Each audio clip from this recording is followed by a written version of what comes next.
Halo semua, kembali lagi di channel Kang Gadget dan hari ini kita akan mereview sebuah smartphone yang kameranya itu mesti menjadi yang terbaik, yaitu Google Pixel 2. Saya membeli Google Pixel 2 yang biasa ya, bukan yang XL, karena suka aja sama HP yang kecil. Oke, sebelum mulai jangan lupa klik tombol subscribe dan nyalakan notifikasinya agar kalian tidak ketinggalan info terbaru atau video terbaru dari Kang Gadget. Jadi awal-awal keluar itu Google Pixel 2 ini dihargai di atas 10 juta. Dan itu mahal banget ya untuk HP yang kelihatannya itu biasa banget dari depan itu. Tapi sekarang Google Pixel 2 ini bisa kita dapatkan dengan harga 4 juta pas di e-commerce lokal. Ya walaupun second, tapi yang saya dapat ini masih lumayan mulus lah. Cuma ada goresan pemakaian biasa, nggak ada yang sampai mengganggu banget gitu. Dan perlu diketahui bahwa ini adalah barang second dan tidak masuk resmi ke Indonesia. Jadi kalau mau beli, ya do with your own risk. Oke, sekarang kita bahas desainnya dulu. Desain HP ini tuh murahan banget ya. Desainnya mengingatkan saya dengan sebuah smartphone yang bernama smartphone Andromax. Karena kalau dilihat dari depan itu yang biasa banget dan gak kerasa kayak HP mahal. Terutama di bagian depan yang layarnya masih 5 inci, terus rasionya 16:9, dan bezelnya yang tebel banget. Beda dengan Pixel 2 XL yang layarnya sudah lumayan kekinian, yaitu 18:9. Terus di atas layarnya kita bisa lihat speaker, kamera depan, sensor-sensor, dan LED notifikasi. Di bagian bawahnya juga ada speaker yang artinya HP ini tuh udah dual speaker. Lalu di samping kanannya kita akan melihat tombol power dan volume yang peletakannya itu nggak biasa gitu ya. Jadi ini powernya di atas, volumenya di bawah. Jadi pertama kali pakai itu lumayan canggung ya, sering salah pencet gitu. Di samping kirinya kita bisa menemukan slot single SIM tanpa micro SD. Di bagian bawahnya kita cuma nemu port USB-C dan mic. Dan di bagian atasnya juga kita cuma nemu satu mic aja. Dan HP ini nggak punya lubang jack ya. Lanjut ke bagian belakang, HP ini tuh unik karena menggunakan dua material, yaitu kaca dan metal. Di bagian atasnya itu kacanya, sementara di bagian bawahnya itu ya metalnya. Kita bisa lihat juga satu buah kamera 12 megapiksel yang ditemani dengan LED flash dan laser autofocus. Dan di bawahnya kita bakalan nemu logo G yang artinya Google. HP ini sebenarnya punya sertifikasi IP67 ya, yang bisa tahan air. Tapi saya nggak mau nyoba karena ini barang second, takutnya kenapa-napa. Oke, selanjutnya kita ke softwarenya. HP dari Google ini pastinya OS-nya pun murni dari Google. Dan OS murni ini tuh biasa disebut stok Android, atau misalnya Android murni, atau Android vanilla, apalah terserah. Yang benar-benar bersih dari bloatware dan iklan. Dan sangat-sangat terasa enteng, tapi yang bikin betah adalah animasinya yang beneran mulus banget. Kalau dulu di video review Nokia 6.1 Plus, saya pernah bilang bahwa ini enak banget karena mulus. Di HP ini tuh lebih mulus lagi. Kebayang gak tuh? Pokoknya gimana ya, kayak bukan 60 Hz gitu loh, kayak di atas 60 Hz. Dan emang mulus banget. Dan respon terhadap tangan juga cepet banget ya, hampir nggak ada delay yang mengganggu. Android yang saya pakai ini tuh sudah berjalan di Android Pie ya. Semua fitur keren di Android Pie udah kita bahas di video review 6.1 Plus Nokia. Bagi kamu yang belum nonton, klik pojok kanan atas ini ya. Walaupun dengan embel-embel Android murni, Google masih memberikan beberapa fitur dan gestur yang sangat berguna. Yang pertama ada Active Edge. Fitur itu memungkinkan kita memanggil Google Assistant hanya dengan meremas ponsel sampai ada getaran gitu. Sebenarnya sih bukan fitur baru ya, karena fitur ini tuh sebenarnya udah ada di HTC U11 kalau nggak salah ya. Lalu kita bisa mengakses notifikasi hanya dengan mengusap jari di fingerprint. Nah ini kepake sih. Yang ketiga, kita bisa mengakses kamera hanya dengan mengklik tombol power sebanyak 2 kali. Lalu kita juga bisa membalikan kamera belakang ke depan hanya dengan menggoyang-goyangkan handphonenya. Lalu ini sih sebenarnya bukan gestur ya, fitur ini mah. Jadi ini navigasi swipe gitu ya. Jadi kalau misal kalian pengen yang merasa Android Pie banget nih, kan Android Pie itu kebanyakan swipe kan. Nah ini bisa nih pakai navigasi ini. Tapi kalau mau konvensional bisa diganti lagi sih.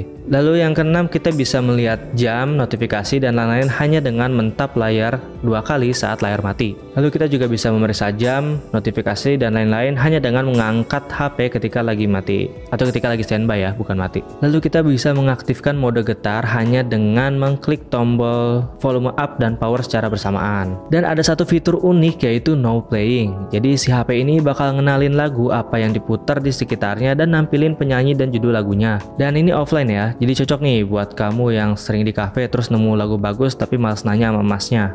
pakai fitur ini aja gitu. Dan enaknya kita bisa mendapatkan 3 major update Android dan security patch setiap bulannya. Google Pixel generasi 1 aja udah dapat Android Beta Q, yang artinya nanti juga dia bakal nerima Android Q yang versi final ya.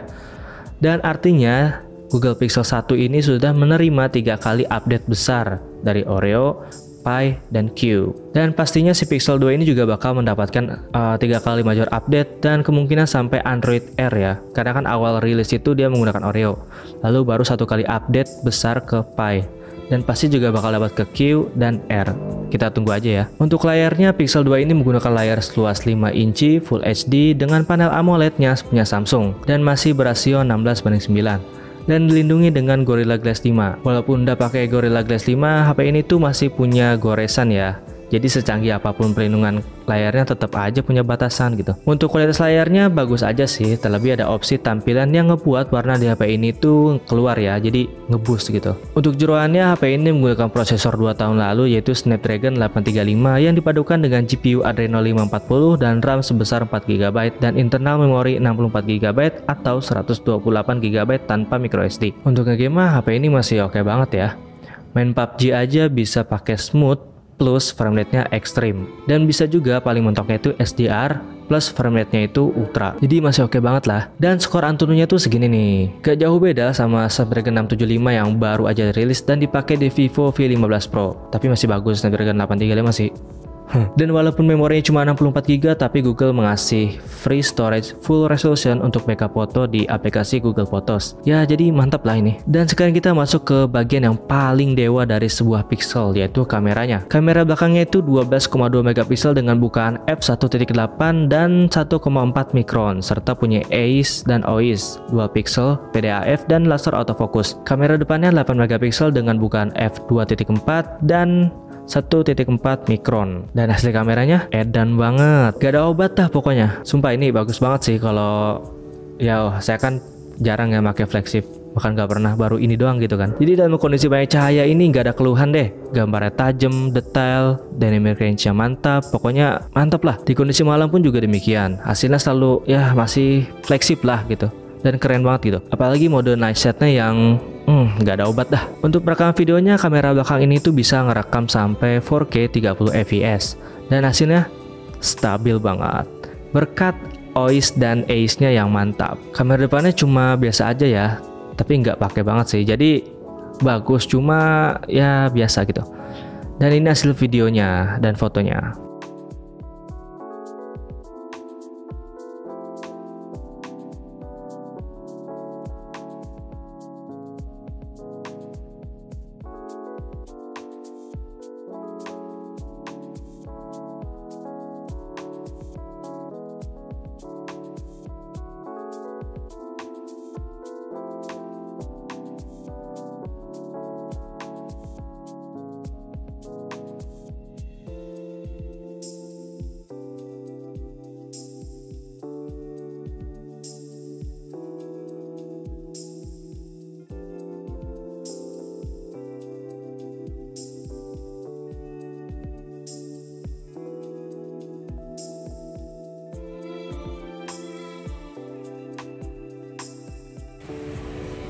Oke, ini adalah perekaman dari kamera belakangnya, dimana kualitasnya suaranya sih suasana sore hari dan lagi berjalan, jalan santai.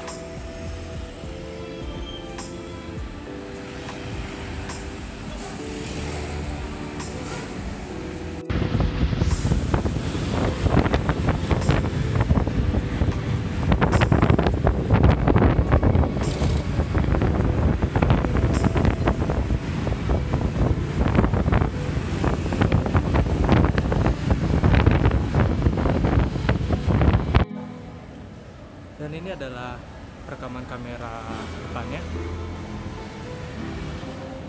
Dia bisa merekam sampai Full HD 30 fps. Langitnya terang banget belakang. Gimana kualitas suaranya bisa kalian nilai sendiri. Google tuh melalui Pixelnya ibarat ngomong kayak gini, ngapain ngejajarin banyak kamera bejibun kalau softwarenya nggak sebagus punya gua. Jadi dia tuh bisa memanfaatkan gitu kan, memanfaatkan semaksimal mungkin satu kamera tersebut. Tapi HP Google ini bukan berarti gak punya kekurangan ya. Contohnya kayak di keluaran speaker yang sebenarnya bagus, tapi entah kenapa saya ngerasa ada yang kurang gitu dari suaranya, dan sedikit kurang keras suaranya. Tapi masih enak sih dengar karena dual speaker.